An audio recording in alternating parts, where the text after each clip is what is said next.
Hey, I'm Greg Kasavin, writer and creative director at Supergiant Games, and one of the developers of Hades. In this quick video, I want to introduce you to some of the gods, ghosts, and monsters you'll meet in our rendition of the ancient Greek underworld.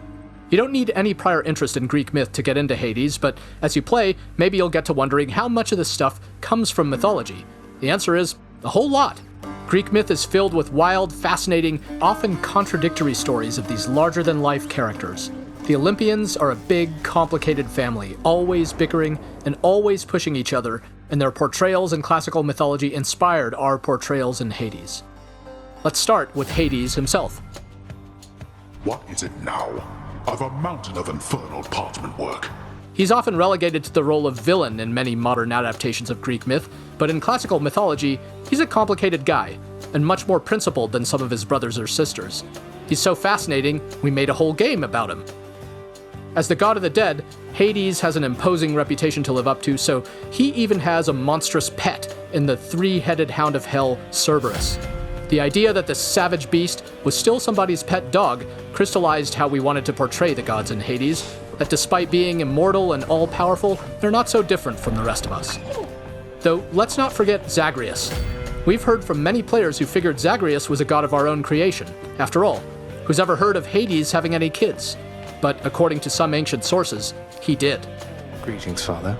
My ransacking was a delight, thank you for asking. So I'll just be on my way again. In classical mythology, Zagreus is a little-known chthonic god, meaning a god of the underworld, sometimes associated with Dionysus, the god of wine. But in other cases, he is associated with Hades. How could Hades have a son nobody knows about? How does he fit into the myths we do know of Hades? We were so drawn to answering these questions that they form the basis for the entire story of this game. If you're the prince of the underworld, who do you get as your personal trainer? That would be Achilles, a near-invincible warrior in his day, once called the greatest of the Greeks. Good to see you, lad. Despite the circumstances, remember your training out there. The pain of death is but another obstacle. Hades takes place after his untimely demise during the Trojan War, once he's had a lot of time to reflect on his life choices. Achilles lived in glory, so he's got an okay gig in the afterlife, but some wretched souls end up in a really bad spot in the underworld. And for better or worse, they get to meet Megara. Ever stubborn, aren't you?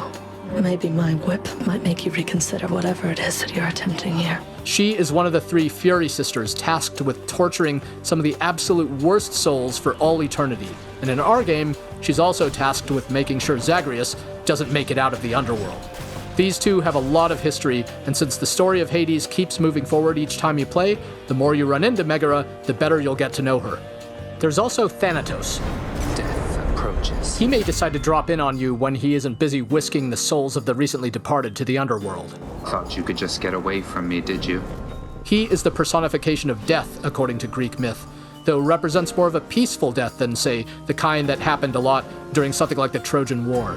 So even though he can seem a little sinister at first, in the spirit of the mythology, we wanted our Thanatos to have a gentler side.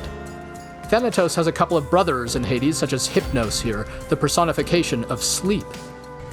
What? Paul says here one of the wretched thugs got you. Too bad. When he's not dozing on the job, Hypnos can comment on every single possible way you can die in this game, of the dozens and dozens of different possibilities. Where did all these gods of the underworld come from anyway? According to the Theogony, an ancient Greek creation myth by Hesiod that introduces all the gods and their ancestors, many of the chthonic gods came from Nyx, the personification of night.